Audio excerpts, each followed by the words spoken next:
It's April 15th, 2020. This is the Wrestling Inc. podcast. I'm Glenn Rubenstein, joined by Justin LaBar. And who's that handsome devil looking like he stepped out of a J. Crew catalog? Not me. Rocking the glasses tonight, Matt. Guy with a screwed up eye. My contacts were giving me a literal headache today, so I take them out.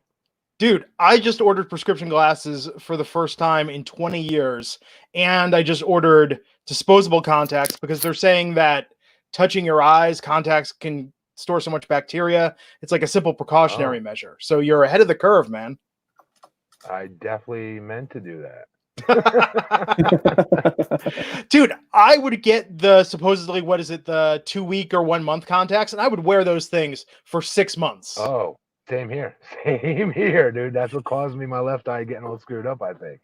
Yeah, well, I'd take them out at night, but I would keep the same pair. But I got a corneal ulcer once. That was a whole thing. I won't bore people with the details, but no, Matt, I feel your pain. So on a more serious note, today sucked. Today was like a really, really shitty news day for WWE talent employees. Justin, you're the most credible wrestling journalist here. Why don't you give the headline and the story before we get into AEW and NXT? Well, basically, Vince had put out a memo. He put out a message to the entire company at noon today, and it basically explained that they, due to the current situation with the pandemic going on, and just something the WWE world has changed, that they are going to make some cuts and some temporary changes for some people. That's going to ultimately save $4 million a month, is what they're looking to save in expenses, and that resulted in about 40% of employees being furloughed. And there's been debate over what furlough means. The furlough in this case for WWE is these particular employees get to still keep their benefits. Their benefits are still being supported by WWE, but they're not getting their weekly wages, and they still and it's with the expectance that they'll get to come back to their job. So it's essentially being sent home without pay, but you still have your benefits and are still tethered to the company. You can't go elsewhere, and that employees do include a lot of names that the public would know, like backstage producers and agents, some of the retired wrestlers. But then WWE also cut, I think, 15 or in the ballpark of 15 wrestlers, talents, which those are independent contractors. So that is just a clean cut of you are done with the company. So that's where we're at. WWE is really, basically, if you look at it, WWE, they have always been heavy on roster in the last couple of years. They were hoarding talent, as we would sometimes say, but basically what WWE has gotten lean right now. And because they no longer need a heavy roster to sustain 2 simultaneous house show tours, because that's not a thing anymore, at least not for the foreseeable future, all they need is what they need for TV. They just need the essential talent that they need for TV. They don't need a deeper roster, and that's essentially what they did today. Is they cut a lot of talented people who you may not see regularly on TV getting any kind of consistent push, but they would be guys that they would use at house shows, and they're guys that some of them like Zack Ryder, who have been around since 2007 with the company, were cut today. So I don't know if you want to go to the whole list or if you want to get into it later, but it was quite the... No, I think we should talk about it. This is what's on everyone's mind, right? Yeah. I mean, Matt, AEW tonight. Can I ask you a question? Can we cut some of these shows short then to do that? Oh, NXT and AEW? I'm in favor of it. I think we should just talk about highlights tonight. This is much bigger. This is much bigger news. This is back. They haven't made a cut like this since I was released, and I was part of Black Friday many, many years ago, back in 2005. Yep. No, it's insane. So, as we talked about Monday, WWE sent out a survey to the fan council talking about attitudes towards COVID-19 and how long are you going to wait until things are open to go to a live event? Is your interest in wrestling affected by everything that's going on in the world? So all of you fans that said, I'm not coming back for a year, that you, poor Zack Ryder and the rest of them, this is all your fault. All your fault. No, I'm just joking. No, I think more the XFL, Vince McMahon wanting to keep investors happy. But here's the thing, Matt, $4 million a month for a company that loves to tout, we're like a family. We care about our performers. Sure, they're not employees. They're independent contractors, but we care about them. One Saudi Arabia show would cover all of these employees' paychecks for almost a year. And you know what? In their head, they probably think, you know what? We'll go back and get these talents again. I don't believe they will, though. Yeah. It's a shame. You don't want to see anybody lose their job. This is every one of theirs. These are all, not to be weird, but go back, because this is how it was for me, and I know I'm not alone. go back and visualize whether you like these talents or not. I want you to visualize them all being 5 years old, 6 years old, 7 years old, making cardboard championship titles. John Cena's not alone in that. Every single one of us did that. Yeah. Taking old school pissy mattresses that your mom and dad were going to throw out instead of putting them in your backyard, having wrestling matches when you're these are what every single one of these superstars did for the most part, and they were living out their childhood dreams. So you can look at it two ways. One, they got a chance to do that. You know, you have one match on TV in a pretty decent spotlit situation. You've lived your dream essentially. Some of them got to live it longer than others. But then the other side of this is, well, that sucks that this has ended for them. Yeah. The good news is there is, an alternative. There is AEW, and I think for a lot of these tag teams that I saw that got released, or at least Gallows and Anderson, oh my goodness, between that, I'm shocked that they would release them right after the top guys left the company. I think this is a big mistake on their part. Why would you take away one of your biggest stars, best supporters? It makes him a better performer every time he goes out with them, especially on his promos. Why would you take that away? It weakens AJ a little bit. Yeah, and I'm surprised AJ. I'm surprised they couldn't come to some agreement to keep them on, even a reduced paycheck for the time being. And that's the thing that's shocking about this to me, is that they just no effort made to say we're going to do something temporary. They know there's no other place they can go right now. AEW doesn't have a help wanted sign. They're not on a massive hiring taping spree right now. And I'm glad you said that, because, look, I mean, will one of these 15 or so talents go to AEW? Inevitably, yeah. At some point they will. But I was tweeting every time there was a talent release today, and there was a response every time from somebody on Twitter. Oh, they can go to AEW now. This problem is not WWE isolated. AEW is not a public company, so we don't see their financials like we do with WWE. But it's not like AEW is in a position to go throw in a ton of money right now at a ton of talents. And I mean, so this is not like ROH can jump up and grab this talent. This is a worldwide thing right now where revenue is not coming in, at least not at the rate that it was, and not at the rate that they were all these companies budgeted for. Let me ask you guys this: what's the situation in Japan for pro wrestling? That's a good question. I know that they canceled all events in March, and then I believe, and maybe chat room can verify this, I believe at the first part of April, Japan tried to let shows happen again, and they saw the spike, and they've shut it back down. So I think Japan's back on hold. Okay. Somebody can correct me if I'm not as hurt here, but okay, because I'll predict Japan shows, sporting events, will have fans come back to those events, in my opinion. Not that I'm a pro on the subject, before American fans will. It's in my personal opinion. So because of that, and the threat that they could, again, I'm speaking of Gallows and Anderson, could easily go back to New Japan. And they're going to want to sign them, even though they're not running shows. They're going to want to sign them up. And because of that, they can use that as leverage to AEW. Say, hey, look, we're about to get signed here for about a year. We can't say no to this deal. Is there anything you guys can do? I mean, just to make sure that when they come back on the air, AEW has another 5-star tag team. Are you kidding me? Not to mention the revivals out there too. With the revival's going. There is no questions about this. I agree. It's not a matter of if; it's a matter of when. Right. And they will then, which I already think they kind of do. They will definitely have the best tag team division by far that we've seen in quite a long time. So here's the list for anybody who's missed it today. So here's the list of what we know. So wrestlers. So again, these are all independent contractors that are just being straight up cut. Leo Rush, Eric Young, Heath Slater, Kurt Hawkins, Drake Maverick, EC3, Luke Gallows, Carl Anderson, Sarah Logan, Rowan, Primo Epico, Mike and Maria Kanellis, Noe Jose, Rusev, and then from NXT, Alexander Jaksic, I'm sorry, I don't know him, Deonna Purrazzo, and MJ Jenkins. I do want to note with Drake Maverick, though. Drake Maverick had a very emotional video that he put on social media not long after the news came out.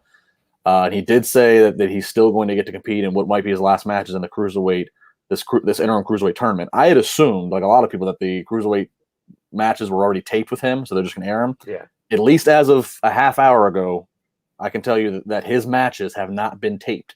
So they have said that they're cutting him, but they are still letting him finish out these matches. So stay tuned for that.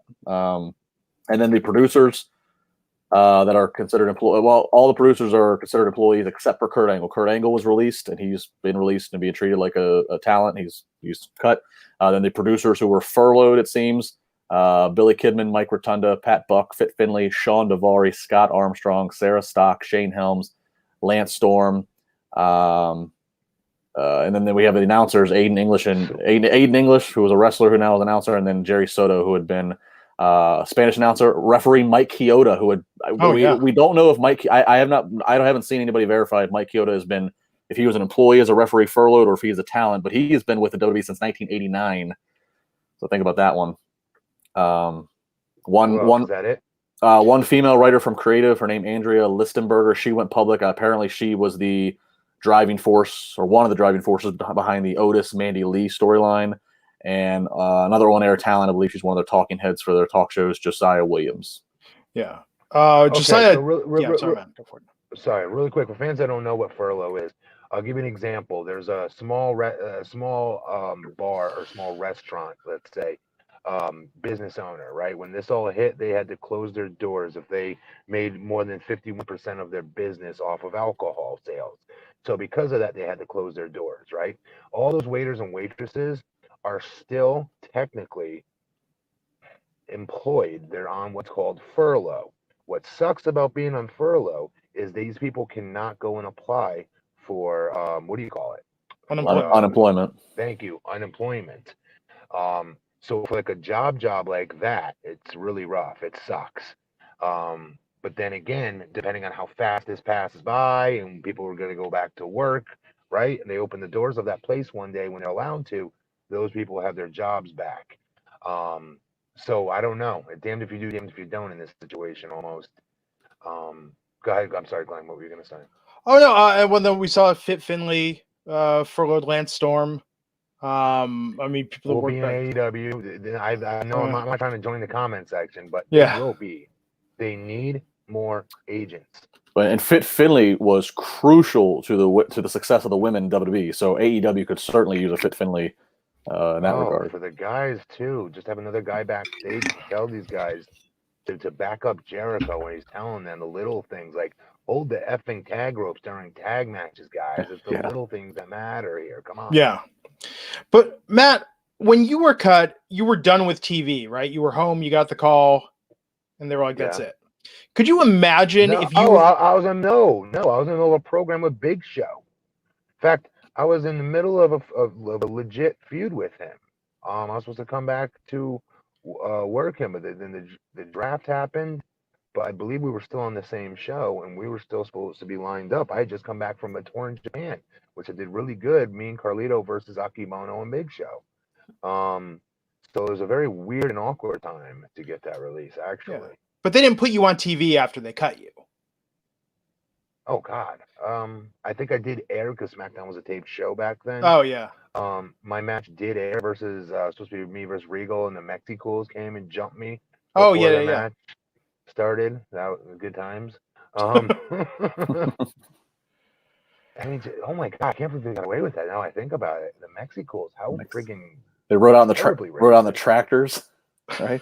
How terribly racist! Oh my goodness, Matt. When you were, I know this was 15 years ago. When you were cut from WWE, how did we not notice? How did not make people make more of a big deal about? Now that I'm thinking about these guys coming out to attack me, and I'm like, it was a different time. Nobody was sitting there. You know what I mean? No one sat there and said, "Holy crap, this is just wrong." 20 years ago. Yeah, I mean, like 22 years ago, Triple H went on the air in blackface, imitating The Rock. Well, on Monday night, do you think Jerry Lawler said ramen noodle senton or moonsault. Did you guys think people had better sense of humor about these types of things back then, or people were just stupid? There wasn't Twitter to complain about such. Oh, Justin firing shots. There's truth. He's right. There's truth to that too. I know. I agree. I mean, look, you look at a film like Blazing Saddles, even Bad News Bears. The language in those films in the late 70s would never fly today. I think it was a different time, and for whatever reason, I'm not saying one is right or one is wrong. For each person individually, I think there are boundaries, and certainly humor is very subjective. But I think in their current climate, Matt, like you said, the Mexicools wouldn't fly in our current climate. Blazing Saddles wouldn't fly in our current climate. But for whatever reason, then maybe it's because we were less connected as a world. I don't know. But that's we're not going to solve that tonight. I want to get to some quick No, go ahead. I'm sorry. super chats. Peter Bahi saying super chat $2. Can independent contractors file for unemployment? Yes, they can now. There's a federal program that's going to be facilitated and administered through the states, so they can get unemployment, which I think is like $600 a week now or something like that. And Brad Stevens $4.99. I hate to ask this, but there are rumors that there are more cuts coming. Is that true? It does seem like it was a lot of raw talent and unassigned talent. Didn't see a lot of SmackDown names and didn't see a lot of NXT names. I wonder if there's a meeting at NXT tonight after taping or something happening tomorrow. It was a lot of Raw talents, and that's true. And part of me thought, okay, well, they just got through this week's Raw, so maybe that's why they're making those cuts. Like, do they not want to make cuts? They're already in the process of writing this week's SmackDown for Friday, which is going to be live. Are they going to wait until after that? I don't know. I don't know if there's going to be more or not. I hope not. But because they have to make this before when's the thing up where they've got to make this budgetary cuts by? The investor call is next Thursday. A week from tomorrow. Yeah. Oh, then hey, you could be right. Yeah, I mean, it's kind of crazy, just all of this and with everything else going on in the world. Ron Armenta, $9.99. WWE is in a no-win. We criticize them for continuing shows, and now we will critique them because they let talent go. More will be effective if they don't keep doing shows. My heart goes out to all impacted. I will say it would have been phenomenally shittier if they just... Yeah. Really quick, Ron, welcome to the rest of the world, by the way. Yeah. Welcome to the 17 different... just the small restaurants in my city that I can speak off the top of my head that have lost everything, that have filed for bankruptcy in some cases, and the list goes on. That's every job. That's every employee. WWE is not special to that, nor are those superstars. That's everybody that's going through that right now. Well, nobody's above this happening.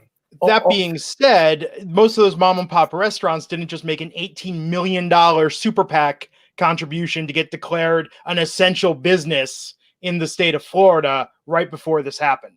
So it's not like WWE. Which proves my point to those that want to say that, ooh, they're doing a favor just for WWE and don't want to read the rest of our governor's memorandum, which also opened up mental health facilities, AA and NA groups. So if I want to go speak to an AA group or an NA group about overcoming their addiction, because right now is probably a time which people are going to relapse. Most definitely. Those are open. Our zoos, our amusement parks for upkeep, again, to get people back to work without exposing them to getting this by having groups of people around them, right?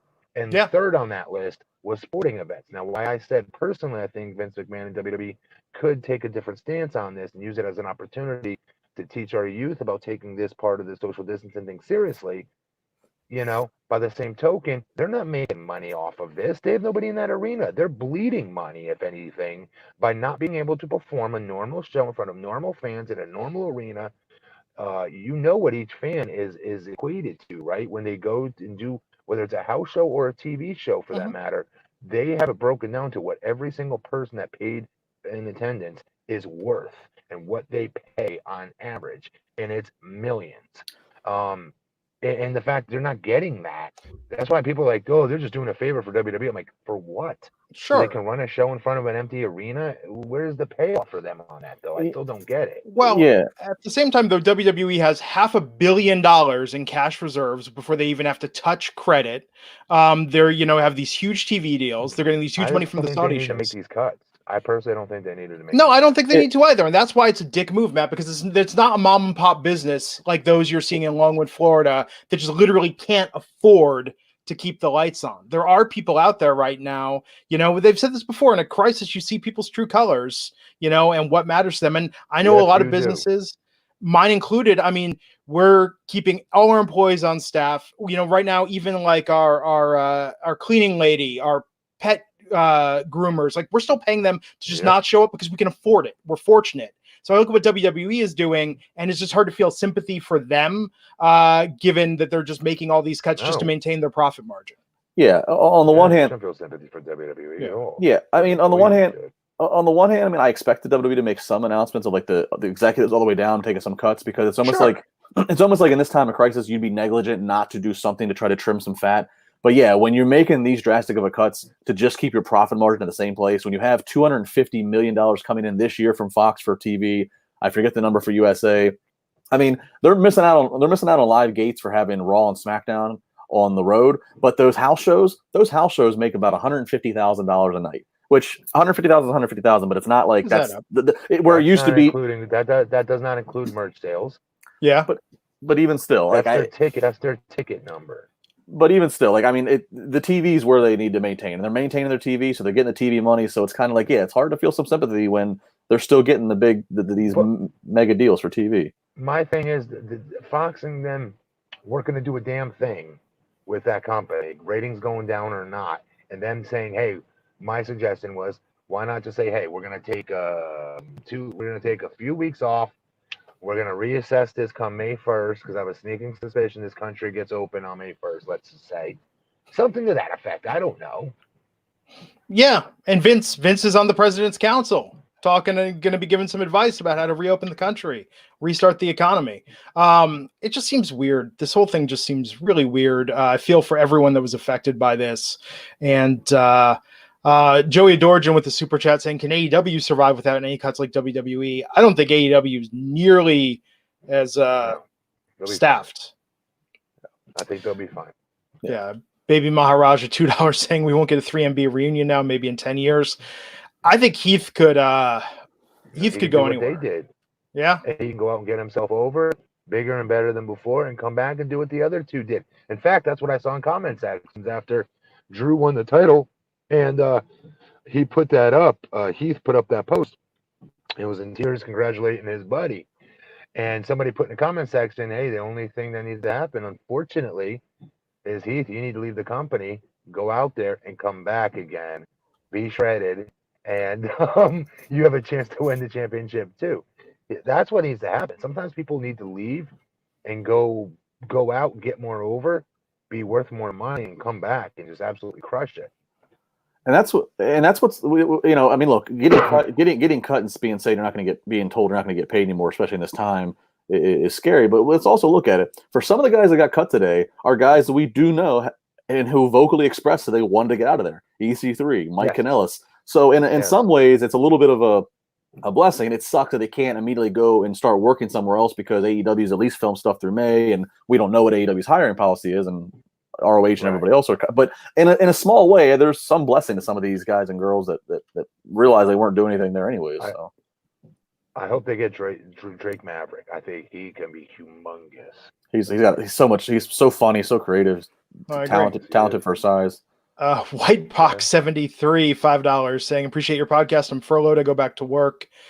So will a lot of cut WWE wrestlers. I mean, I agree. This isn't forever. It just, I think it sends a bad signal when you look at the position that they're in, the boom time that they're in. The company is doing better in many ways than it ever has before. I don't know. I don't want to say it seems petty, but it just seems kind of. If I'm Vince McMahon, here's what worries me. 95% of the country is at home. So there's no more, you have a ton of competition on Monday nights. It's no more people are busy on Monday nights. 95% of the people are home, and their options are to watch the same coronavirus coverage, to watch old football and baseball games that are being rerun, or to watch something new that you're providing each week. And WWE is seeing Raw is seeing some of the worst numbers they've ever had, and 95% of the country is home. That's what should be worrisome. Yeah, I agree with that. Jonathan Alcantara, $1.99 says, imagine Leo versus Darby or Sammy, and then also speculating that Lana may be gone as well. Now, I think Leo has a very, very bright future. Now, Lana just recently re-signed a 5-year deal, right? And she has not been cut that we know of.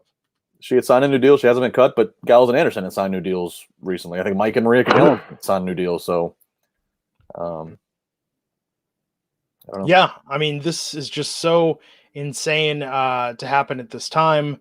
And seeing everything that's going on, we got a couple more super chats. Let me just scroll down here. Peter Bahi says, don't forget how much they overspent for Kane and Fury. It is actually kind of amazing that they had to make top cuts. You have to think I'm saying they should cut Brock Lesnar, but Brock alone, if you start from the bottom, I don't know. That's where it seems weird. Like, they're not cutting Brock Lesnar. I'm aware they're not cutting Brock. I'm just saying. But you couldn't go to AJ and say, hey, AJ, I know you've got a sweet deal, but is there something we can do for the next 6 months to keep Gallows and Anderson. We don't know that they have, but to be fair, and I don't know. I don't know if Matt knows or who he talks to, but like, I don't know. With the talent they cut today, I don't know. We don't know. They might have gone to something and said, look, we can either cut your pay to this or we can just let you go outright. We don't know if they did that or not. Nobody has been able to say yes or no to that. So who knows? They might have gone on EC3 and said, hey, we can cut you to this, or we can cut you all together. And he might have gone, peace, I'm out. I don't know. We don't know that. They might be working with the AJ Styles of the world to restructure. Will the Professor with $100 super check. Good Lord, Will. Are you out of your mind, Will? Are you out of your mind? Says my bro. Listen, we're good. We're not that good, dude. We do not. Take that money down, mate. Give that back to him. Right, I'm gonna read this super chat. I gotta text Raj to make this. Text Raj. You text Raj. Like, Raj, give Will his money back. My bro Tim and I want to donate for you three to promote those who lost WWE jobs to get employment. Challenge to other listeners. Tim and Will support wrestlers. Tim, we are huge advocates for everyone that has been cut today. You really don't need to pay us to do this. Or pay Raj for us to do this. Oh, hey, Justin, you negotiated to drunk Raj the other night. I did. Matt, you missed it. Really Justin LaBar tried to renegotiate his contract on the air. I did. Raj was 3 glasses deep in the Jack Daniels, and I was trying to get a percentage of the super chats. Good job, man. Wait, so I want. I gotta go back and watch that now. Really quick. So I want to know what Will the Professor's asking. Then, Will, are you asking us to put this money towards them, these released talents, or are you asking us to talk more on the air right now about promo AEW? Hey, AEW, hire these new released talents. Thank you. It's the sentiment, Will, and certainly we are. Yeah, you're crazy. Don't be giving us $100, dude. Please, that's incredibly beyond the pale. Thank you. Deathtronic78 with the $2 super chat. Thank you. BM Williams, $5. My head hurts for these guys and girls. I'm definitely gonna be spending some money at Pro Wrestling Tees when all this is over. Ryder Hawkins. That's a good way right there. That's lots of these guys launched that today. Yes, that's a great way. Whoever put that up, very smart, and hopefully the rest of you followers saw that. Go to ProWrestlingTees.com, and I bet you a lot of these stars will have T-shirts there. That's how you can help them. I'll speak to text Raj and let him know he's got $100 richer. Hey Raj, you just made $100 from Matt, Glenn, and I to talk about wrestlers who just got cut. You're welcome. I mean, just see him $2. Goldberg got $4 million for a Saudi match, FYI. Goldberg did get a lot. I don't know the exact amount, but holy crap. Again, that's the thing, Matt. I feel like if you're going to do stuff like business with Saudi Arabia, if you're going to run business this way, even if you're going to keep doing it live, like this, but could you imagine if they would have pre-taped content originally to plan and they taped, let's say, a month's worth of stuff with all these people and then released them immediately afterwards? That would have been even shittier. I mean, yeah, but I mean, I don't know. A lot of them made really good money. Not that that should matter. Maybe it should. I don't know. I just can't compare them to, like, again, I keep going back to waiters and waitresses that I know of that are like, and others. I have a friend of mine watching this show right now. When he just stopped texting me, like, I'm going to stop the show to answer your text. Scotty, I'm not going to hang this show up to answer your text. He comes in the chat room too. He's my buddy Scotty. Nice. But you know, him and his family as well. I know, you know, many people I know that are really, you know, getting screwed over right now by this. So I do think there's going to be, as every progressing day, there's a bigger and bigger thirst that people restart this country. That's what it's starting to feel like here, which is crazy because just a week ago, it was the complete polar opposite. Yeah, complete polar opposite. We're not shutting down enough. Mayor Morgan, please shut everything down. Ma'am, I'm the Longwood mayor. I can't shut Seminole County down. I can't shut the state of Florida down. Yeah. But if I mean, so it was like polar opposite in a matter of 1 week is starting to turn that tide. At the same time, though, realizing they've got to pay.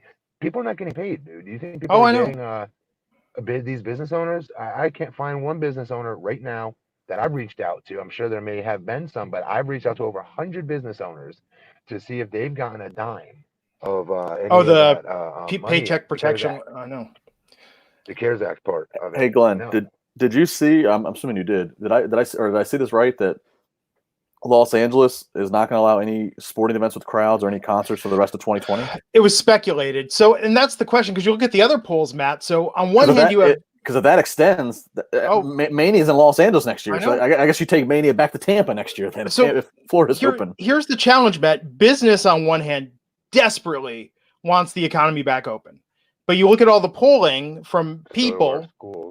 Yeah, well, you look at the polling from people, and what do they say? It's the same thing. I don't know how comfortable I'm going to feel going out or doing this. So even if business is open, will people come back? No, it'll be a slow drip, I would imagine. That's why it needs. I don't know because I'm still rocking a mask and gloves, right? So what does that say? Do you know what I mean? Am I going to run into an arena tomorrow? Hell no. Yes, it's literally like Jaws when they tried to open the beach. No one wanted to go swimming because they were afraid. Is that your analogy? Jaws is my analogy for everything. But this whole thing reminds me of Jaws. Because that's a really good analogy, actually. That's a very good one. Well, I think of that scene in Jaws. The mayor's telling everyone, hey, it's okay, everybody, go in the water. And he's literally dragging people into the water. But the shark was still out there. That was the problem. I could just talk about Jaws all night long. But it's frustrating. I don't know. I don't know what this means. I don't know what the answer is. We're certainly not going to solve it on this podcast. Probably more testing, better healthcare. This thing that they're talking about tracking people's phones sounds ripe for being widely misused. Again, another topic. But in the world of wrestling, kind of shitty. Makes me feel a little less warm and fuzzy about WWE. Not that they really evoked those feelings. And I'm bracing myself for NXT because, Matt, I swear to God, if they touch one woman, if they cut one woman in that NXT women's division. I don't know. I think that company is no way. No way. No. And besides the fact that they're better than, no offense to the guys, they're better than the guys. Yeah. So that being said, let's talk a little bit about tonight, AEW and NXT. Do we want to go segment by segment? Let's just talk about what we liked. And let's start with what we liked, and then I'll just sort of run down some of the things that happened. And we could touch upon that. What was your high point tonight, Matt, of AEW on TNT? You guys go first. I liked Jericho in commentary again. I thought that was very, very good. Yeah, Jericho in commentary is great. I mean, he can think on his feet, and just him insulting Billy Gunn and Billy Gunn's son. I don't know. I think it's, Jericho's your top guy, your top heel. It kind of just, in a weird way, gets them over when he's mentioning all these other people. Just it gets them over, just that he's taking a little shot. If you can be caught in the line of fire of Jericho's zingers, then you're kind of getting over that way. Yeah, that's how over he is. Actually, you're absolutely right. He's giving them a rub. Probably Moxley. Yeah, Moxley was that match with Hager. Although I was distracted by the fact that not only do they have similar haircuts, hair colors, and facial hair, their gear looked like it matched tonight. Yes. That distracted me a lot during the match, more than I thought it would. Yeah, good point. Good point. But I was looking forward to this match. So. It was an all over the arena match, and it did go all over the arena in the empty arena. No, this was really good. I think, not that AEW's really put on a bad show yet, but I think tonight, with it being taped, so let me ask you this, with it being taped, does that detract a little from your enjoyment knowing that that NXT was live tonight, but AEW was not? No, because I don't read wrestling sites. Well, but no spoil. But no one spoiled it. Yeah, just the idea. That's the thing. It's okay. No spoilers have been getting out on these closed sets, so it doesn't ruin the it doesn't ruin that. I mean, I don't know. I mean, maybe it takes an element away of nothing super crazy is going to happen because I don't know, maybe because it's not live, but no, I think it's been fine. I don't know.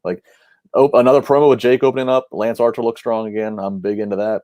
Yeah. Britt looked good again. Britt had a nice quick match, squashing somebody. Did a nice little role model vignette. That was good. You think Adam Cole shot that? No, I don't. Britt's office? I did not. Well, it makes sense. They're quarantining together, I'm sure. I don't think it's him. Just tell him Glenn yes. He wants it to be yes. I like the Bubbly Bunch, the Brady Bunch parody that they did, that the Inner Circle did. That was freaking hilarious. I don't know. I was into that. Talking about having some fun, just filming stuff on your cell phone. That was fun. Yeah. HJZ super chat saying Cody tweeted about his friend Zach, hashtag wrestler coach. I could see Zach having a role in AEW. And speaking of newcomers to AEW, Colt Cabana tonight had his match against Lance Archer, which opened up the show. They really did their best to make you think Colt had a shot in hell with that promo ahead of time, but this was Lance's match, and he advances in the tournament for the TNT title. Nothing wrong with that. That's exactly how that should have been booked. Yep. And after the Britt Baker promo, we had a Britt Baker squash match against Cassandra Golden. Good. And the Bubbly Bunch. I'm sorry. I love this. Yeah. And I love that promo too. I think Britt, she's coming into her own. Yeah. She cut some really funny promo on BTE the other night with Tony Schiavone. It was pretty funny actually. She's really starting to feel herself with this character, you can tell. And the Bubbly Bunch, which I thought it was funny with all these guys filming themselves on their phone, that they had a third-person camera shooting them, filming themselves on their phone. Yeah. That made me laugh for some reason. But this was clever, and I like that they're doing stuff like this. I mean, this is what we've been talking about, what we want to see. More pushing the envelope, doing more original content. Yeah, I mean, this was really good. I think, the clip's online. I would recommend checking it out. Shug D versus Sammy Guevara. Jericho in commentary here. With the Pineapple Pete lines, with talking repeatedly about how hot Sammy Guevara is. But Sammy won this match via pinfall. This was really entertaining. Yeah. I mean, this show flew by. Shug D's are, for those who don't know him, if you're quarantined looking for entertainment, Shug D or Sugar Dunkerton, look him up. He's got a lot of range he can do the comedic Colt Cabana matches, but he's also athletic as hell. Like he's somebody, if you look up his YouTube, look up his social media, I wouldn't be shocked if they try to. I know he's worked some other dark matches for them, but I would definitely hope that they try to use him a little bit more, retain him a little bit more regularly. What about Kip Sabian with Penelope Ford versus Chuck Taylor with Orange Cassidy? What'd you think of this, man? Good. Surprisingly. Yeah. I'm not a fan of Chuck Taylor, but it was good. Penelope with a Frankensteiner off the top rope, looking nice. Modern day Lita. And then Shawn Spears versus Justin Law. This is good. I know it sounds like, okay, these aren't exciting matches. These are all local jobbers. I like this for so many reasons. These are all the guys that needed jobbers, no offense, to go over on. Because a lot of these talents need wins right now, in my opinion. Yeah. So I liked it. Oh, and Kip Sabian beat Chuck Taylor, and then, of course, Shawn Spears defeated Justin Law. And then we had the Moxley versus Hager match, the empty arena, no holds barred for the AEW World Championship. This was like, half an hour long, this match. Can I say something? There's an old school sure. feel to this show. And the old school feel of this show was how the matches used to be crescendoed, too, back in the day, meaning first match couldn't do that much outside the ring at all, if anything. Second match, a little bit more rest holds, a lot of chain wrestling, a lot of stuff like that, right? And that definitely maybe leaving the ring, but not really. Each match essentially would just start to get bigger and bigger and bigger. And by the time they got to the main event, you were drooling to see two stars collide finally versus just one versus J. Brown Joe, right? That's how wrestling used to be. Yeah. You know what I mean? They used to do a really good job of making sure they protect their main event matches by getting the fans satiated, wanting to get to see more action and see the two big stars collide versus each other, versus, again, just one local guy versus one star. They built the hell tonight out of that main event with all the people with the selfie stuff.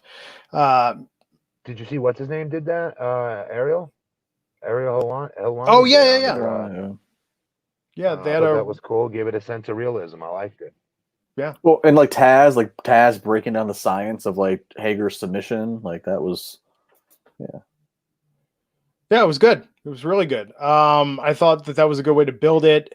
This felt like AEW is getting the vibe right about how to do, first off, the shows with no audience. I think it's great that they have the wrestlers ringside. Yeah. But doing these You don't have a problem with them not social distancing, though? No. Well, they taped it already. I mean, what's done is done, and I think that when you're right, keep forgetting that. Okay, yeah. and I'm not saying there's there's always going to be a risk. There's always going to be a risk. Now, Yeah, but it wasn't as not as enforced, but it wasn't as pushed heavily as it is. Yeah, never mind. and depending on where you are in the curve, it depends. Matt, a month ago when this was just popping off, you probably felt safer going to the grocery store, bringing the mail into your house than you do, let's say, this past weekend, because the numbers were lower. Yeah. It's less widespread. We know less about it. So I'm not saying that it's right, but I'm saying that we can't put the toothpaste back in the tube. It's already done. I do think them doing Double or Nothing live in a month is a big question mark, and I'm very curious what safety precautions they have. But I will say that if you have to engage in potentially dangerous behavior, better to do it in limited surroundings and situations where you could take proper precautions ahead of time and get it done. And nothing is ever going to be 100% safe, but I think that's smarter than doing it weekly the way WWE is. Well, and to the point, Glenn, that they already taped this stuff.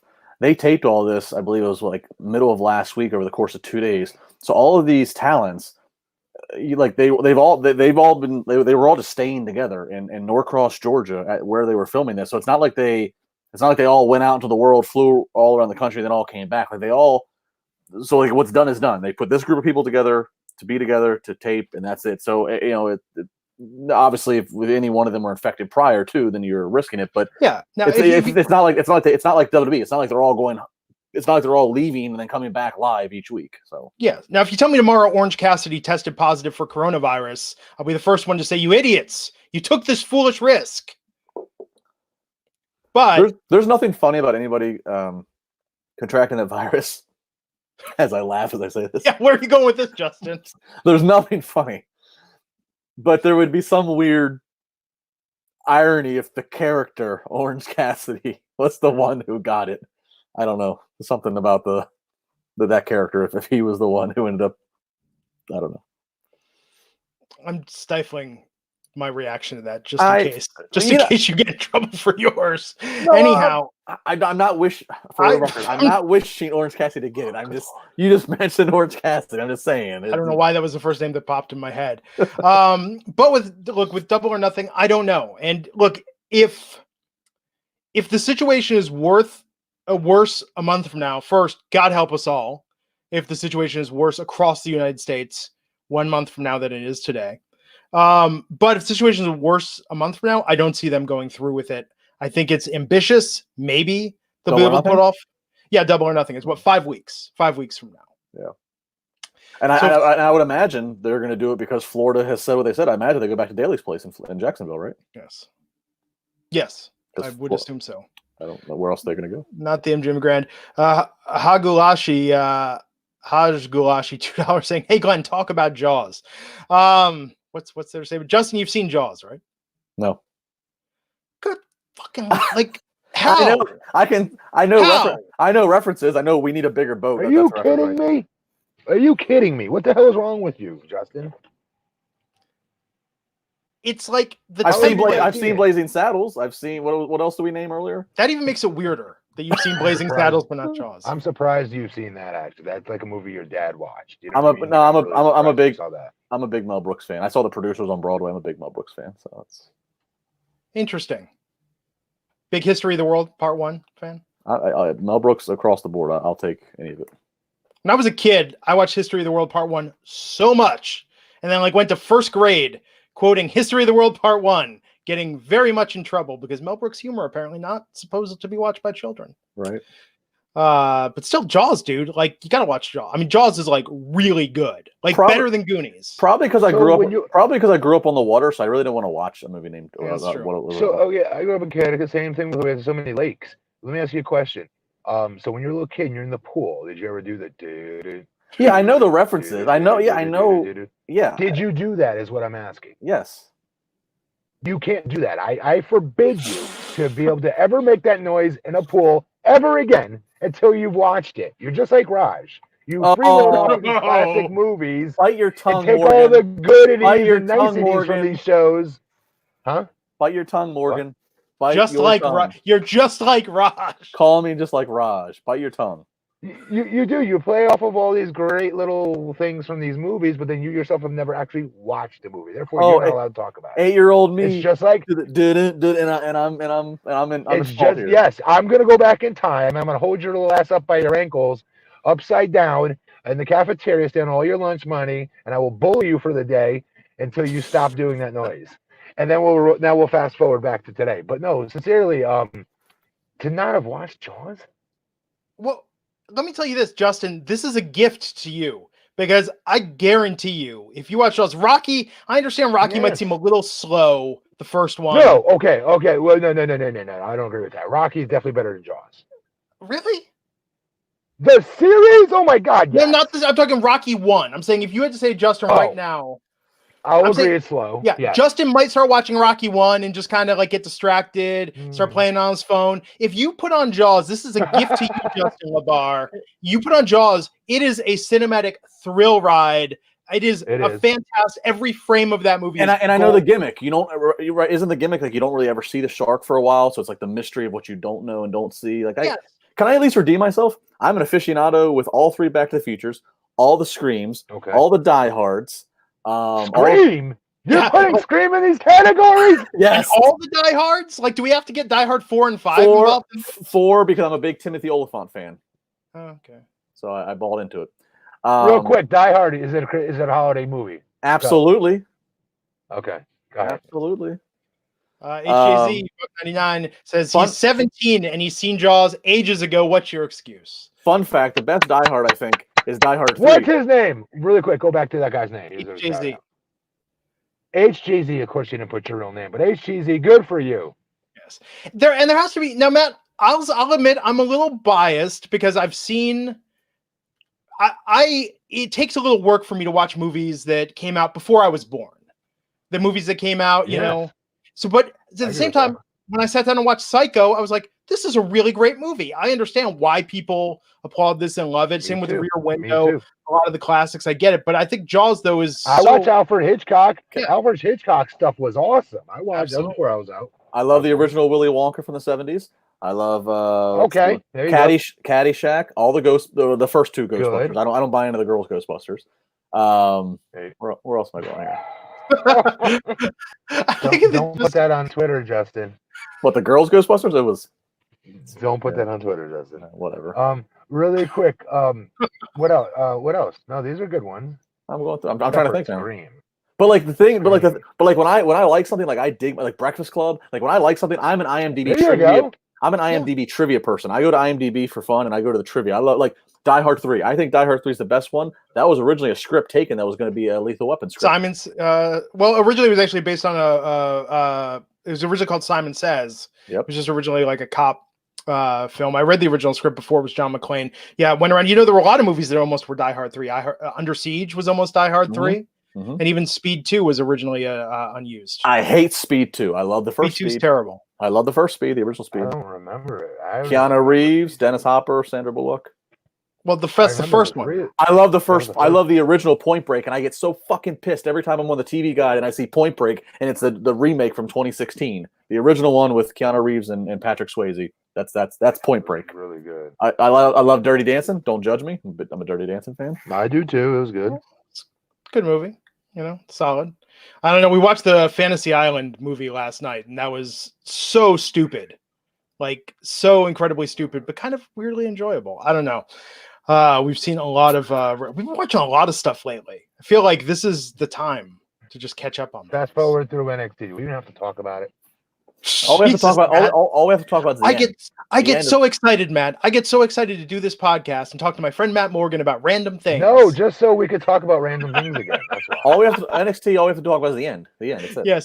Trojan Magnum PI $5 saying you should ask Raj if he's seen what's happening. I haven't meant to ask him that because I do think it's cool. Name is Raj. He did text me back after I made the super chat comment. Hang on, I'll read it to you. I didn't want to interrupt Matt earlier.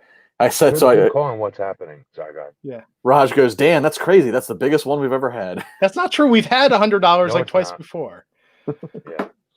David 3x $2. Justin, have you seen Jaws 1, 2, 3, and ET? Well, we know the Jaws. I was gonna ask ET. I know the references. I know the finger point and they touch, but never. Nope. Oh, Justin. Or I might have. Maybe I saw it as a kid. Maybe my mom had it on. I don't know, but I don't remember it. Huh. Well, that's a lot to unpack. Let's talk about NXT tonight. We opened with Finn Balor versus Fabian Archer. Brutal match, or Fabian Aichner, pardon me. Brutal match tonight between these guys opening up the show. Finn Balor getting the win with the 1916. Just Finn's chest all tore up. Like, this was really good. Was brutal, though. What do you mean brutal? Just the chops. I mean, the way Finn looked at the end of this match, like this was a hard-hitting match. I thought it was a very good way to open the show. But, I mean, we all want to see Finn versus Walter. I mean, so Fabian Aichner, whatever. But yes, Fabian impressed me. I really haven't seen much of this guy. He impressed me, though. He's good. They're solid. Yeah. We had the video package on Charlotte Flair.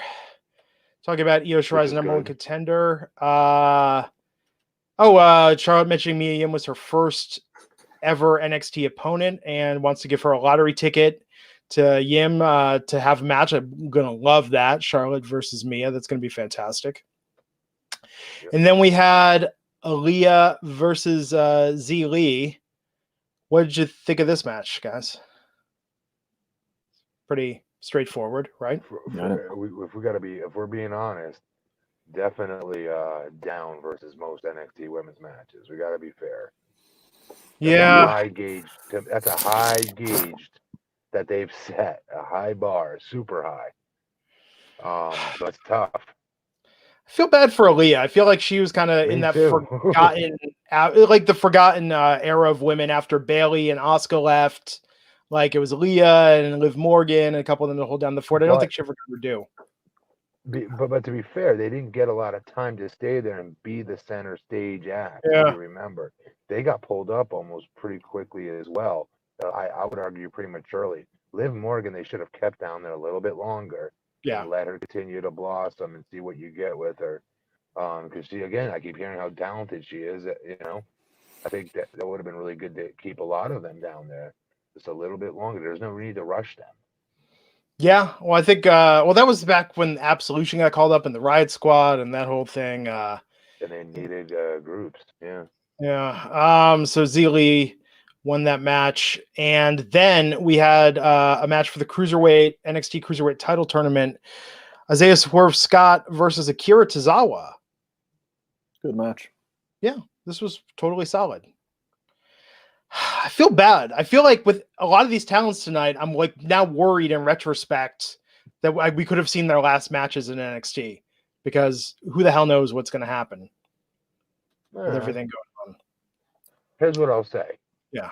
If the talent, good talent, right, always finds a way, cream always rises to the top.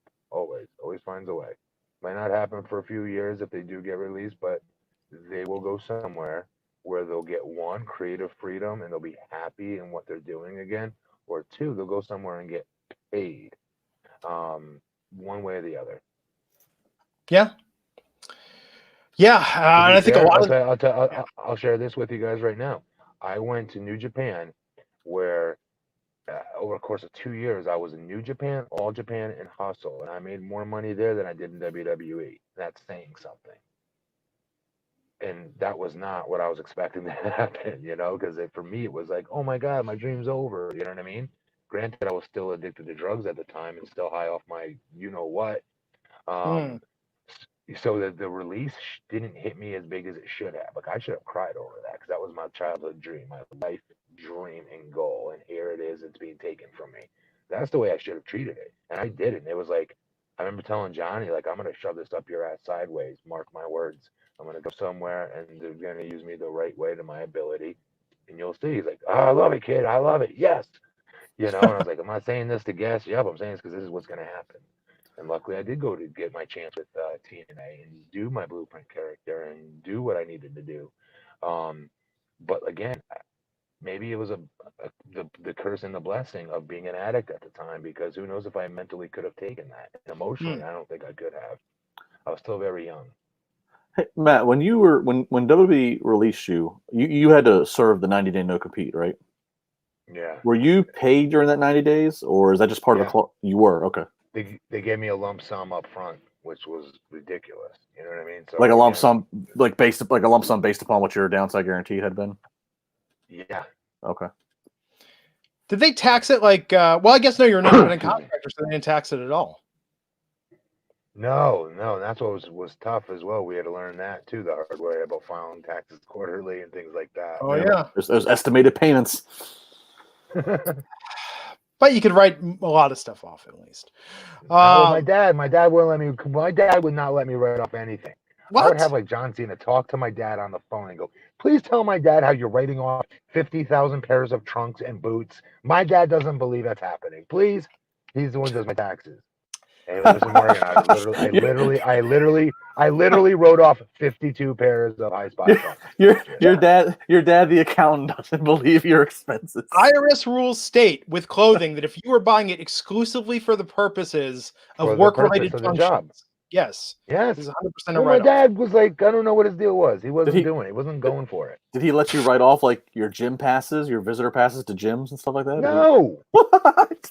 Oh my God. And then I've seen they're sitting there saying like, even a haircut. You would have the haircut if you weren't the wrestler. I was like, oh, Matt. If only it wasn't so long, because otherwise I'd be like, dude, you have 7 years to file an amended return and get money back from the IRS. Matt's dad was spooked about the IRS. He did not want to get called in by the IRS to explain his what son he did for his profession with a bank. No, that's so funny. That's the best thing I've ever heard. It's really good. I'm glad you brought that up. Wow. So, son, you didn't drive on the turnpike this many times. Why do you have this many tolls in a rental car? That's great. I want to meet your dad now. Seriously, does he still do your taxes? No. Oh, that's great. Yeah. So Akira Tozawa won that match. He's going to advance in the Cruiserweight tournament. So we got the vignette about El Hijo del Fantasma tonight. Fantasma. Who is that? I don't know. I was like, this was a debut, Justin? Right? A Mexican star they signed. I don't know much about him. Can't tell you. Okay. I remember seeing when they signed him and some people freaking out. That's a big deal, but don't know his work. Looked cool. Yeah. And then we went from that into Tegan Nox versus Raquel Gonzalez. Who is Raquel Gonzalez? She's Dakota Kai's muscle. Yeah, she's been around with them for yeah, she's been around in the system, in the developmental system, and the PC and all that for a couple of years. I apologize. My attention was on the other network at this time. I'll be honest. I apologize. This actually is a pretty decent match for what it was and the story that's going on. Raquel did some just fun little things to heal. Like she's, the ref's doing the 5 count to break it, break a hold or something like that, and she's like counting at the ref, mocking him, and like she did a few little things they had a ringside camera on each side of the wrist. So there's a hard camera and they had a ringside camera on each side, and she'd be doing, eye rakes or submission holds, whatever, and she would yank her face to this camera and like scream into the camera and show off, and then she'd work this camera. She had like she was great TV awareness. Like it was, I really haven't seen much of her. So, I don't know if I'm late to the show here, Johnny come lately, but she was for the little. Is this Tegan or Raquel? Raquel. Raquel was in the match. Tegan was on the outside, but Raquel was impressive for this short little TV match. Okay. Shotzi Blackheart got involved, so next week we're gonna have Tegan Nox and Shotzi Blackheart versus Raquel Gonzalez and Dakota Kai. Tegan Nox won the match tonight. This was good, man. NXT Women's Division. This is the roster I'm the most invested in, and Matt, I think you're right. It would be idiotic for them to make any cuts here because they've really got this dialed right now. Yeah, they do. Well, and the NXT talents are making less than Raw and SmackDown talents. That's true. So, I mean, good. In this case, that's good then. Good. Yeah. Seriously, dude, when job cuts start happening, that's when not making a lot of money works really well in your favor. We got the vignette on Keith Lee tonight, which was good. Yeah, I like building this up a little bit. Although it's interesting, this kind of shows you the WWE versus AEW mentality. AEW's got all these things that are like being the elite, that are like skits, that are wrestlers having fun, shooting this off the wall content.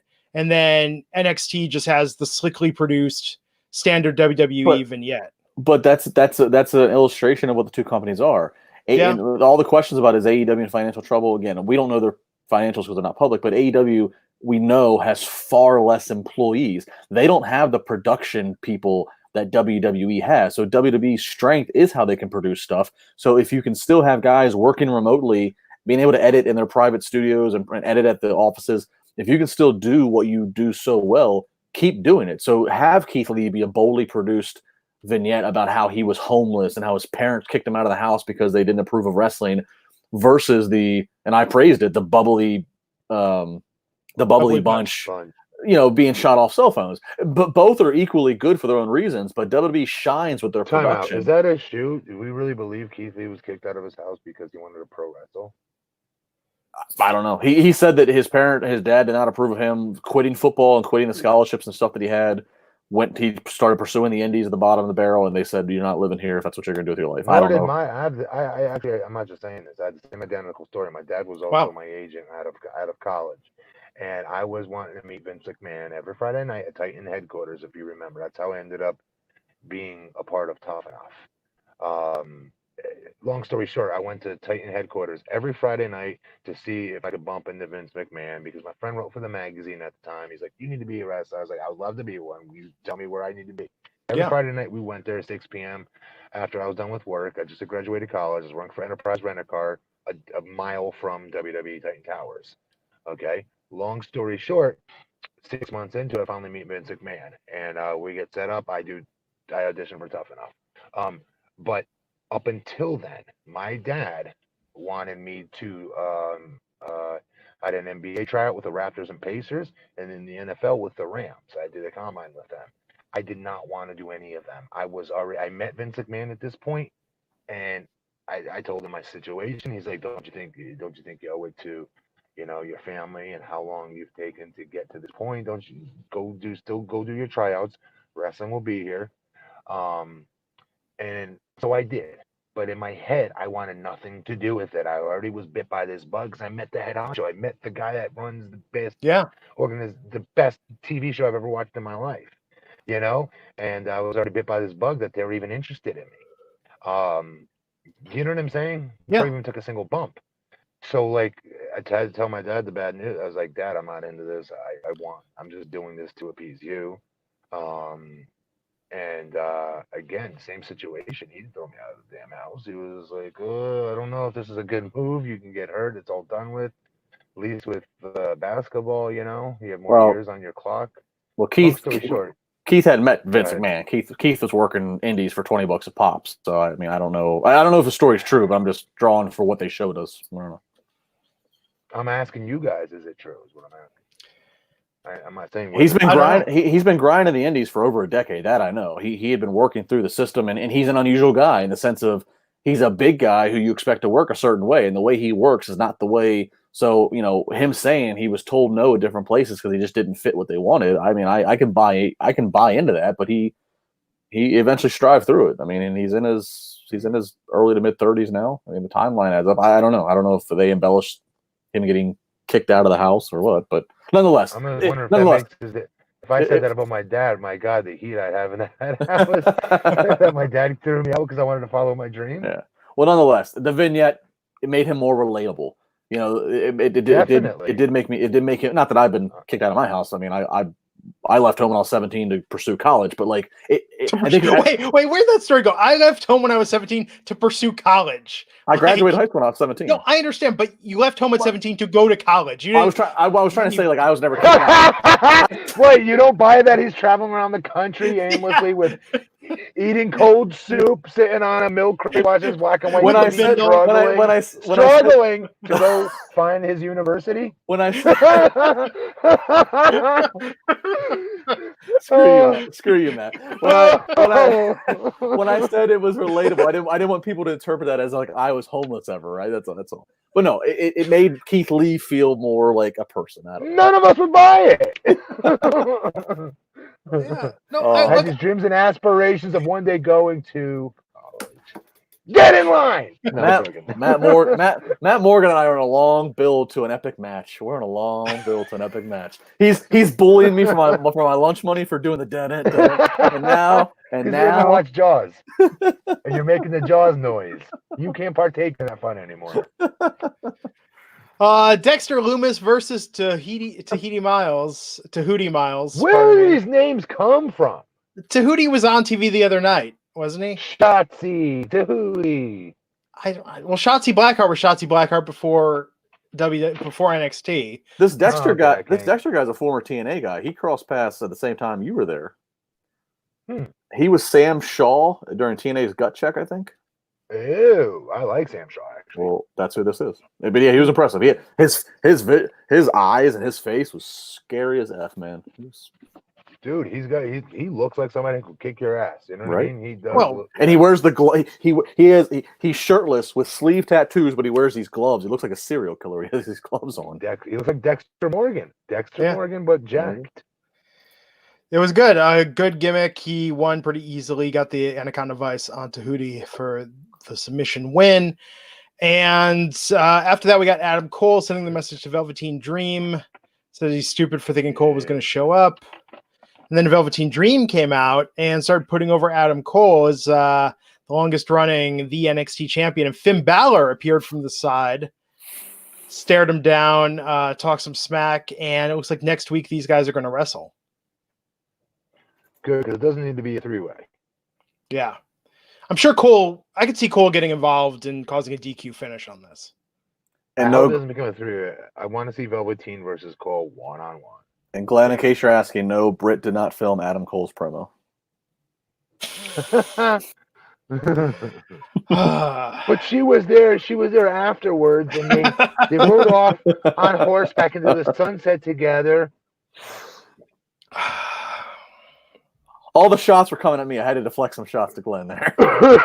That's called passing the heat, Glenn. Exactly. That's fine. Whatever. Anyhow, I'm excited for Finn versus Velveteen. I think this is going to be awesome. Oh, yeah. It definitely will. I'm glad it's a singles match because I was really scared it was going to be a triple threat.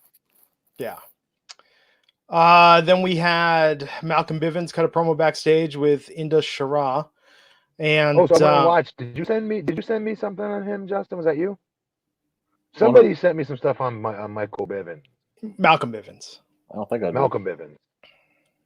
Somebody did, and he is a good promo. And he quoted, speaking of the Michael Bivens connection, he quoted Ralph Tresvant at the start of this promo tonight, which I thought was cute for people over the age of 40 who know who Ralph Tresvant is. But yeah, I thought that, they're keeping this going. It was what it was. And then we had the NXT Tag Team title match, Undisputed Era versus Matt Riddle and his mystery partner, Timothy Thatcher. What'd you think of this, Matt? Who? Timothy Thatcher. Who's Timothy Thatcher? Justin. He's one of the NXT UK guys, correct? Yeah. Oh, no, he's one of the guys they signed. Like in February. Yeah. There was somebody else that signed at the same time he did. Who was it? Yeah. Damn it, that's going to bug me now. He's one of the recent signings that they have. All right. Either way, what'd you guys think of the match? It's good. Strong. I mean, not the best. Was it there? What was it there? I think that the problem with this is Matt Riddle and Pete Dunne worked really well as the Broserweights, and I think just replacing Pete Dunne with another British guy, regardless of who it is, it could have been Finn Balor out there, and it still wouldn't have been as good because there's none of the chemistry. It just turned them into a slap together tag team, and when they got the win, It didn't really mean anything. Here's your segue. They signed Thatcher at the same time they signed Killer Cross. Oh, so in the last segment, we saw Ciampa replying to Gargano, and then Ciampa getting attacked by Killer Cross. Now his name, Clarion Cross? Is that correct? Is that what they're going with? He has a shirt up on WWE Shop already. Carrion. K-A-R-R-I. Really? Carrion? I mean, for killer? Like, does Carrion mean something? Clarion sounds like somebody that could be like making overtures somewhere on mountaintops. Yes. Carrion? I'll take Carrion over. Carrion with a K. I don't know. It seems pretty random. I would have just gone with Cross by himself, just KO. Like, why? Yeah. The power of the one name. Carrion. Parian? I don't know. It's just bad. I don't know. But I like how they did this Ciampa promo, and like they did the old trick that they've done now. They found that they like it. They're starting to abuse it, where they put up the signature, they put up the copyright, all rights reserved thing, so you think they're getting ready to go off the air. They did this when Ciampa and Gargano turned on each other way back when. They put the thing up like you think they're getting ready to be off in 10 seconds, fade to black, and then Cross, into his favor, comes out of nowhere and Germans him, and the camera's all crazy, and we see what we assume to be Scarlett's high heel boot, and then we see Cross's face. I thought this was a good way to end, though. NXT's keeping, and NXT is adapting. They've realized, okay, this is the situation they're in. They're adapting. They're not. I feel like NXT's been less derailed than Raw and SmackDown has been. Yeah, I'd agree with that. Definitely. So that was NXT tonight. Was there a winner tonight, Matt, between the two shows? I thought they were both pretty evenly matched. I thought NXT had a lot more. I thought they did a lot more. There's a lot more segments. I don't know, because at the end of the day, like, AEW was a smoother watch for me. It held, again, I guess that's how I have to judge it, what held my attention more. And I love Tegan Knox. To anything she's a part of, whether she's wrestling or just coming to the ringside, I'm a big fan of her. So, I mean, just the fact that there was a segment with her in it and it didn't even make me look over to the other TV because I was stuck on AEW. I think that's, for me, a good barometer, you know? So, White Pac 73 wants to know if we've seen Tiger King yet. Did you finish it, Matt? I have. I keep falling asleep. God. I have not started it yet. Falling asleep. You haven't, Glenn. You gotta understand, though. I'm in my truck, just to be fair. I'm in my truck all night until probably 3 a.m. dealing with craziness. And by the time I stroll into bed, it's probably like 3:45, 4. I start to watch a little bit. I'm 15 minutes in, and that's it. I'm out. I'm sleeping. You know what I mean? So it's not because I don't want to watch it. It's because I can't stay awake. So wait, finally, I'm ahead of both of you in some pop culture phenomenon. I have completed it. There you go. There we are. For that. SOS TDM $2. What about Halloween 1 and The Hills Have Eyes from 1978? I've seen the original Halloween with Jamie Lee Curtis. Mm-hmm. Yes, I have.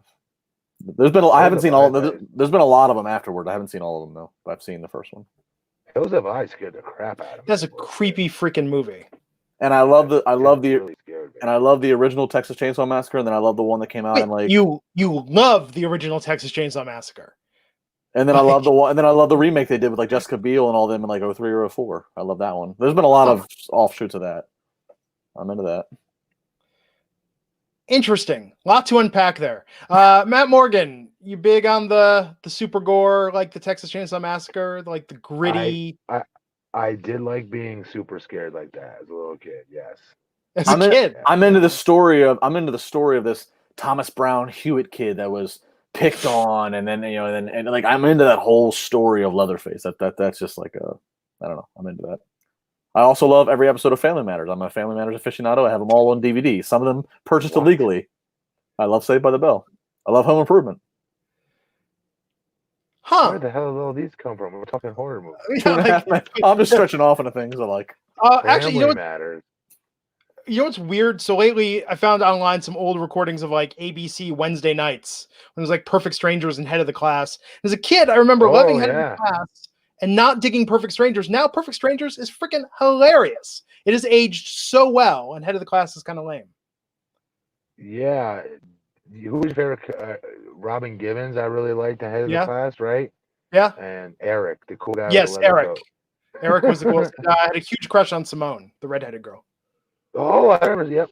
You know what doesn't age well is Archie Bunker. That wouldn't be able to fly when you watch. Gee, you think? Well, I was just thinking of old. Yes. Definitely, I would argue not much is worse than that, actually, as far as aging, right? You can't. No, there was, I mean, like Amos and Andy, like there are some things that like, see that. No, I mean, that's like old, like racist shit.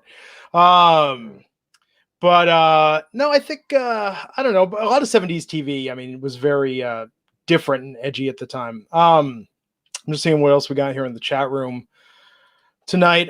Let's hit some news stories, Justin. What else do we got?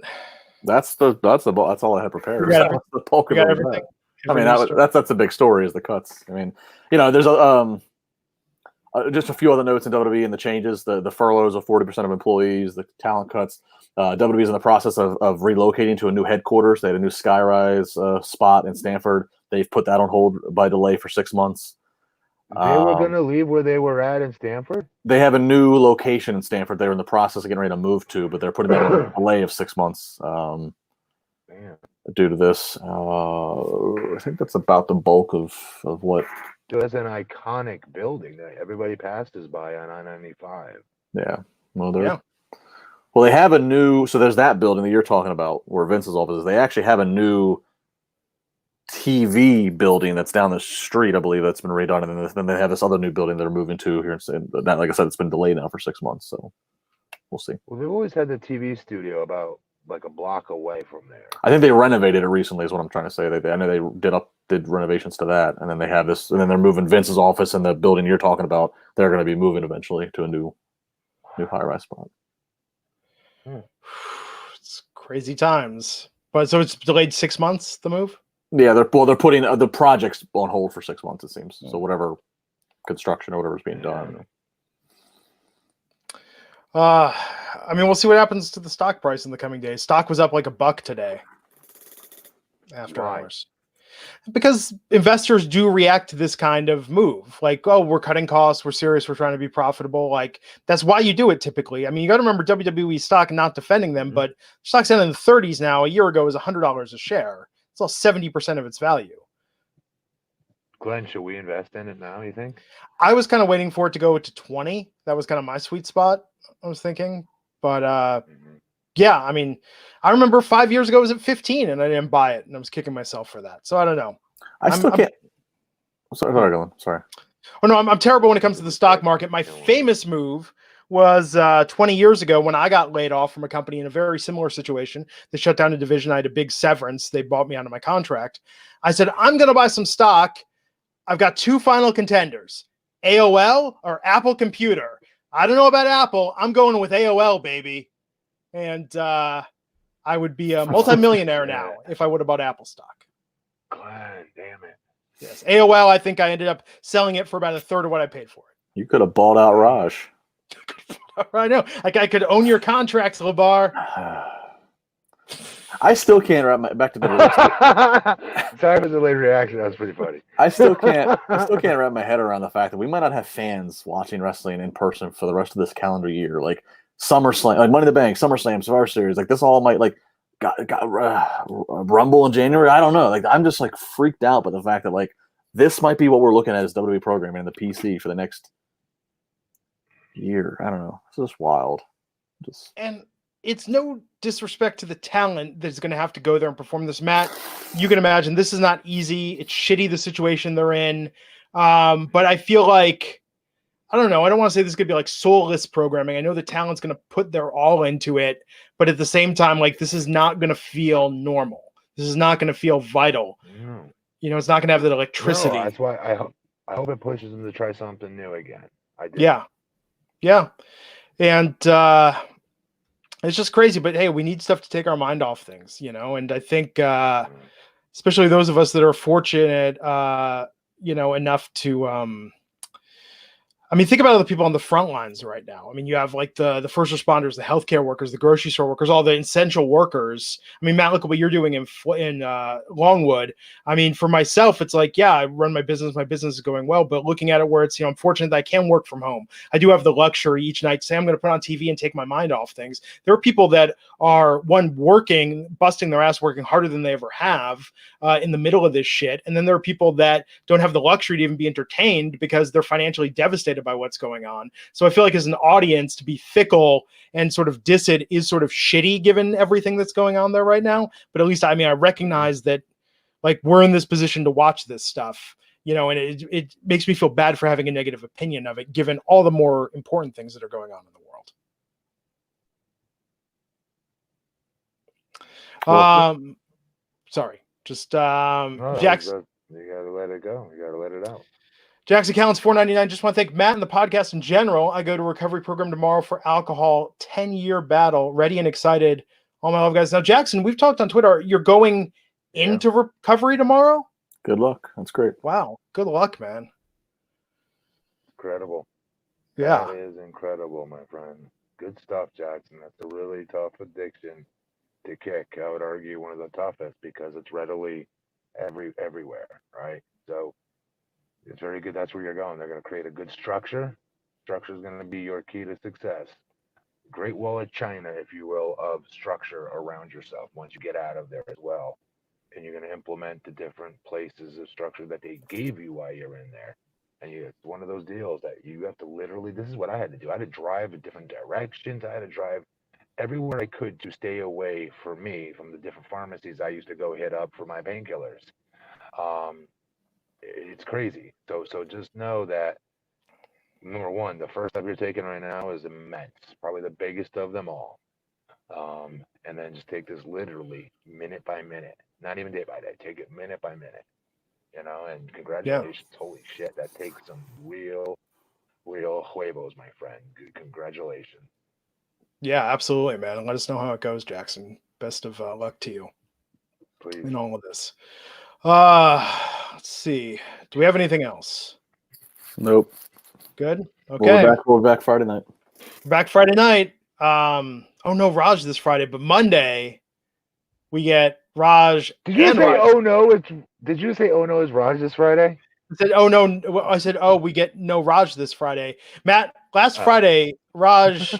You have no idea, Matt. You have no idea. I do have an idea by the amount of tweets I got about it. So trust, I have something like of a I've idea. seen Raj with one drink in him before, but this Raj was flying, baby. Like this was something else. Geez. Like shooting on Meltzer, like just going off about all variety of topics.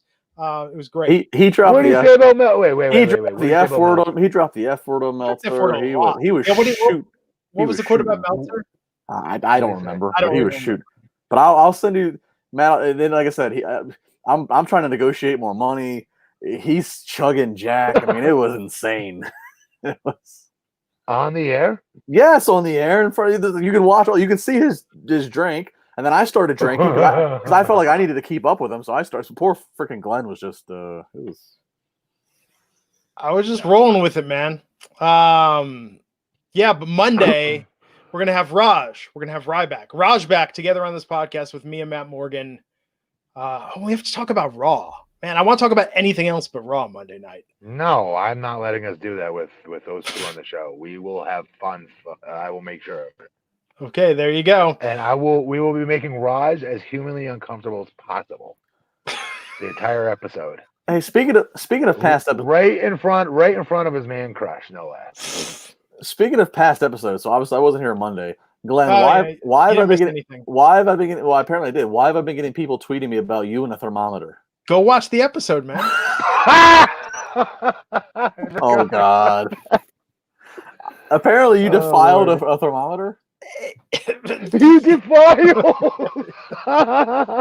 What is this about? Come clean. That's not even.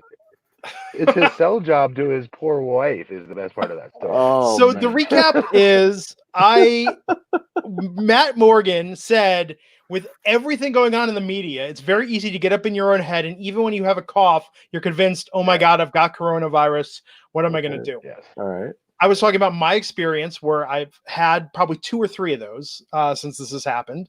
And one night I took my temperature and I was like, this has got to be wrong. This can't be accurate. I looked online. It's the most accurate way to take your temperature with the thermometer is rectally. And so we have the thermometer covers. I put that on. I took the temperature. Thankfully, it was not a fever. And the next day, I told the story to my wife, and she said, well, you have to throw out the thermometer now because I'm never using it. And I said, it had a cover on it. I cleaned it after. It's still a perfectly good thermometer. That's the best part. Is he tries to really slow the story down when he talks about putting a cover over it, by the way. Did you notice that? He really thinks this is okay to keep. And then I put rubbing alcohol. Well, you have like these thermometer alcohol condoms. does kill everything for what it's worth. It technically does kill everything for what it's worth. Yes. No, thermometer condoms are not suffice if you're sticking it up your butt. Thermometer condoms. That is what they are. You're right. No. It's what they use at a doctor's office. At a doctor's office, they do the exact same thing, the exact same procedure. Oh my god! You think they use the same thermometers that they put up somebody? Yes. You know what? And then they give it under somebody's tongue a minute later. I'm sure that's happened before. I'm not saying that happens all the time. I am almost guarantee you that it's happened before. I'm not letting anybody ever take my temperature again. Then. Oh man! But well, anyhow, that explains why I've been getting tweets about you and a thermometer. Yes, and then I had to go through and try and find and buy another thermometer so my wife can have her own now, because my wife doesn't trust me with the household thermometer anymore. Did you get the? Hey, did you get the one for your forehead yet? That one? No, dude, they're not in stock anywhere. You can't find thermometers anywhere right now. Oh wow! Oh, so as I said, I ended up having to buy a fertility thermometer, which works exactly the same way. That's how it's getting with Lysol, by the way. I don't know where it is where you guys are. Where I'm at, it is impossible to get Lysol. Yeah, bleach wipes, anything. Yeah, my parents are 5 hours away down in Maryland. They can't find any Clorox wipes. I had to search up here in Pittsburgh. I got some and mailed some to them because they had nothing. Because it's crazy, like what in certain parts of the country where things are disappearing. And we're being judicious now with the bleach wipes we have. So I'm out with like cleaning groceries. I'm like, I can clean like 20 things with one bleach wipe. It still smells like bleach. It still must be good. No, you're right. I'm now doing the same thing with my wipes. Ironically, you said that, but the Lysol is really what I was going to town on. Now I think I wasted too much of it. I know it's such, and that's the point, Matt. When they tell you it's open, society's open. Everybody, go back out there. Still wearing my mask and gloves. Yeah. I ain't going to no arena. Yeah, in our county, it's going to be mandatory as of this weekend if you are out and about in any enclosed area. To wear masks? Yeah, to wear masks. So we're all prepping and the for reason that. for it is in case somebody breaks social distancing. You know what I mean? Well, and it's not only social distancing, walks by and sneezes on you, or coughs on you, like, and they have it, you know? And the thing about it is, though, is remember, it's not just to protect you from them; it's to protect them from you. It actually, you being asymptomatic could easily pass it along, but you could be that one coughing. I'm saying. Yeah, Raj was tweeting today. People talking about like handshakes. Handshakes will be a thing of the past. They will. I hate that so much. Dr. Fauci said, Dr. Fauci said we should not be handshaking, even when we get back to somewhat. The handshake should be outlawed. So now all the wrestlers, they can elbow dap. No more handshaking. I mean, that's so crazy to me. Like I told you, I even like hug people usually. That sucks. That's such a personal thing. Like I don't know about you guys. Didn't your dad like teach you how to shake somebody's hand appropriately at one point? Right. Yeah. Like it's a big job interviews and stuff. It's a big. People looked at that. Yeah, it's a big first impression thing. How do you shake a hand? Yep. I mean, but I think that's probably like one of the smaller cultural changes, but definitely big on a larger level. Because you're right. I mean, such a tradition in this country. Anyhow, thanks everyone for hanging with us tonight. This is once again been fantastic. You guys, look, almost 1,000 people on a Wednesday. This is fantastic. Watching us live doing this show. The tens of thousands that download it and watch it afterwards. Seriously, you guys are the reason we do this. Even with the silly memes, having to explain to people, why, Glenn, why are there all these like pictures with your face and like a baby and a thermometer up its butt? And I have to say, well, it's because we have awesome fans. Sometimes I'm literally the butt of the joke. But Friday night, me, Justin, Matt will be back here. And Matt, give your plug for that Bitly link there. I'm good. They've actually a lot of the ones have come, a lot of fans have come out and have DM'd me. I've DM'd them back the directions on how to get signed up for Up Live. Nice. And again, continue to DM me guys with more questions that you guys have. I can answer for you. Sounds good. Well, on that note, everybody, stay safe, stay healthy, stay sane. We'll catch you back here Friday on the Wrestling Inc. podcast. Done it. Done.